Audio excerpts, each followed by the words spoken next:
एक समय की बात है, उज्जैनी नगरी में राजा विक्रमादित्य राज करते थे। वे पराक्रमी, न्यायप्रिय और प्रजा के हितकारी राजा थे। उनकी ख्याति दूर दूर तक फैली हुई थी। एक दिन उनके पास एक तांत्रिक आया और उसने कहा, राजन, आपके लिए एक बहुत बड़ा कार्य है। इस कार्य को पूरा करने से आपको अद्भुत शक्तियाँ प्राप्त होंगी, परंतु यह अत्यंत कठिन है। राजा विक्रमादित्य ने साहसपूर्वक तांत्रिक से पूछा, वह कार्य क्या है? तांत्रिक ने बताया, राजन, आपको एक पीपल के वृक्ष पर लटका हुआ बेताल को पकड़कर मेरे पास लाना होगा। परंतु ध्यान रहे, बेताल अत्यंत चालाक और धूर्त है। वह आपको कहानियां सुनाएगा और शर्त रखेगा कि यदि आप कुछ बोलेंगे तो वह उड़कर वापस पीपल के पेड़ पर चला जाएगा। राजा विक्रमादित्य ने उस चुनौती को स्वीकार किया। वे अपनी तलवार धारण कर अर्धरात्रि में श्मशान भूमि पहुँचे, जहाँ वह पीपल का वृक्ष था। बेताल वहीं लटका हुआ था। राजा ने उसे उतारकर अपने कंधे कहा, राजा, आप मुझे पकड़ तो रहे हैं, पर क्या आप मेरी कहानी सुनेंगे? विक्रमादित्य ने कुछ नहीं कहा और बेताल ने कहानी शुरू की। एक नगर में एक राजा था जिसका नाम वीरेंद्र था। उसकी एक सुंदर और गुणवान बेटी थी जिसका नाम वसुंधरा था। राजा चाहता था कि उसकी बेटी का विवाह एक योग्य और वीर राजकुमार से हो। एक दिन 3 राजकुमार उसके पास आए और राजा ने शर्त रखी कि जो भी सबसे बड़ा पराक्रम दिखाएगा वही वसुंधरा का पति बनेगा। बेताल ने विक्रम से पूछा, तो बताओ राजा, तीनों राजकुमारों में सबसे बड़ा पराक्रमी कौन था? राजा विक्रम ने समझदारी से उत्तर दिया, जिसने वसुंधरा के प्राणों की रक्षा की वही सबसे बड़ा पराक्रमी था। जैसे ही राजा ने यह उत्तर दिया, बेताल हंसते हुए उड़कर वापस पीपल के पेड़ पर जा। विक्रमादित्य फिर उसे पकड़ने के लिए लौट पड़े। राजा विक्रमादित्य ने हार नहीं मानी। वह फिर से पीपल के पेड़ के पास गए और बेताल को कंधे पर उठाया। बेताल ने हंसते हुए कहा, राजा, आप तो बहुत हठी है, लेकिन कोई बात नहीं, मैं आपको एक और कहानी सुनाता हूँ। ध्यान रहे, अगर आपने कुछ कहा तो मैं फिर से उड़ जाऊंगा। विक्रमादित्य चुपचाप चलने लगे और बेताल ने ध्वनि शुरू की। एक नगर में एक व्यापारी था। उसका नाम महेश था। उसके 2 पुत्र थे, नरेश और सुरेश। महेश ने अपनी पूरी संपत्ति दोनों पुत्रों में बराबर बांट दी। नरेश मेहनती था और व्यापार को अच्छे से चलाता रहा, परंतु सुरेश आलसी था और उसने अपनी संपत्ति को बर्बाद कर दिया। कुछ समय बाद सुरेश कर्ज में डूब गया और अपने भाई नरेश के पास मदद मांगने पहुंचा। नरेश ने सोचा कि अगर मैं इसे मदद करूंगा तो यह फिर से मेरी संपत्ति बर्बाद कर देगा, लेकिन भाई का धर्म निभाते हुए उसने सुरेश को थोड़ा पैसा दिया। कुछ समय बाद सुरेश फिर से उस पैसे को बर्बाद कराया और एक दिन वह मर गया। नरेश ने उसकी अंतिम क्रिया की। अब बताओ राजा, नरेश ने अपने भाई के साथ सही किया या गलत? राजा विक्रम ने विचार पूर्वक उत्तर दिया, नरेश ने सही किया। उसने अपने भाई की मदद की, परंतु जिम्मेदारी के साथ। सुरेश अपनी ही गलतियों से बार बार बर्बाद हुआ। नरेश ने अपनी सीमा के भीतर रहकर भाई का कर्तव्य निभाया। जैसे ही राजा ने यह कहा, बेताल फिर से हंसते हुए उड़कर पीपल के पेड़ पर जा बैठा। विक्रमादित्य ने फिर उसे पकड़ने का निश्चय किया और वापस चल पड़े। राजा विक्रमादित्य एक बार फिर पीपल के पेड़ के पास पहुँचे और बेताल को उतारकर अपने कंधे पर डाल लिया। बेताल ने कहा, राजा, आप बहुत धैर्यवान हैं, लेकिन मैं देखना चाहता हूँ कि आपकी बुद्धिमानी कितनी गहरी है। अब मैं आपको एक और कहानी सुनाता हूँ। विक्रमादित्य चुपचाप आगे बढ़ते रहे और बेताल ने तीसरी कहानी शुरू की। एक नगर में राजा आदित्य सिंह राज करते थे। उनके दरबार में एक विद्वान ब्राह्मण था जिसका नाम सोमदत्त था। सोमदत्त का एक प्रिय मित्र था जिसका नाम वीरभद्र था। वीरभद्र एक साधारण व्यक्ति था, लेकिन उसकी और सोमदत्त की मित्रता बहुत गहरी थी। एक दिन वीरभद्र किसी काम से दूर चला गया और जब वह लौटा तो सोमदत्त की मृत्यु हो चुकी। वीरभद्र ने सोमदत्त के परिवार की हर तरह से मदद की और उन्हें हर सुख सुविधा दी, लेकिन एक दिन सोमदत्त की पत्नी ने वीरभद्र पर आरोप लगाया कि उसने उसके पति की हत्या की है ताकि वह उनकी संपत्ति पर कब्जा कर सके। अब बताओ राजा, क्या वीरभद्र ने सही किया या उसे दोषी माना जाना चाहिए? राजा विक्रमादित्य ने सोचते हुए उत्तर दिया, वीरभद्र निर्दोष है। उसने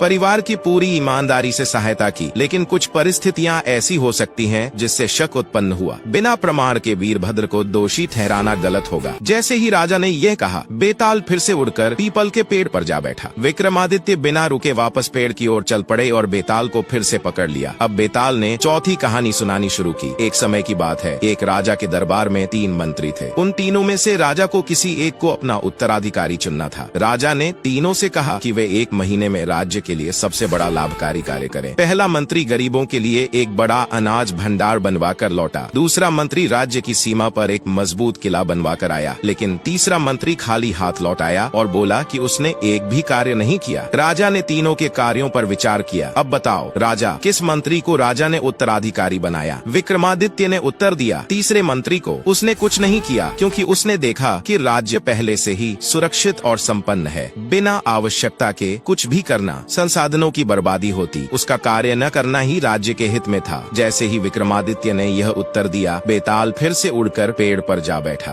वीडियो को लाइक, चैनल को सब्सक्राइब जरूर करें।